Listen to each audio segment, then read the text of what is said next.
Top quality और consistent performance के लिए सिर्फ सिल्वर पंप। टॉप क्वालिटी और कंसिस्टेंट परफॉर्मेंस के लिए सिर्फ सिल्वर पंप, नाम याद रखना। हिंजवडीतील जळीत कांडानंतर पिंपरी चिंचवड शहरातील बर्न वॉर्डचा मुद्दा पुन्हा एकदा ऐरणीवर आलेला आपल्याला पाहायला मिळतोय।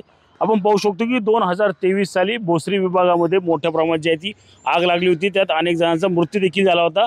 त्याच वेळी पिंपरी चिंचवड महानगरपालिका प्रशासनाने पिंपरी चिंचवड शहरात मोठं बर्न हॉस्पिटल जे आहे ते करणार असल्याचं घोषित केलं। मात्र अद्यापही आपण पाहू शकतो की याच जुन्या तालेरा रुग्णालयामध्ये या 3 मजल्यावर जे आहे ते हॉस्पिटल होणार होतं, मात्र अद्यापही कुठल्याही हालचाली जे आहे ते आता सुरू असलेलं आपल्याला एकूणच पाहायला मिळत नाही।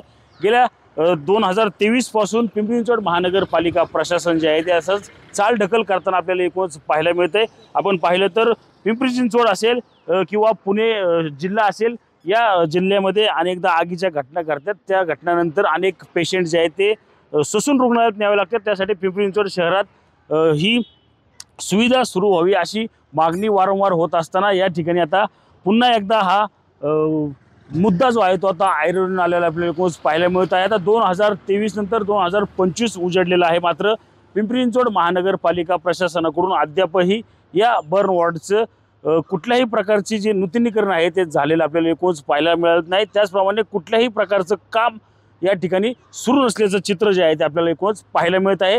त्याचमुळे पिंपरी चिंचवड महानगरपालिका जी आहे आता कुठली मोठी घटना घडण्याची वाट पाहते का, आता हेच पाहणं या ठिकाणी महत्त्वाचं राहणार आहे। कॅमेरामॅन विशाल शिंदेसह मी रणजित जाधव, TV9 मराठी, पिंपरी चिंचवड।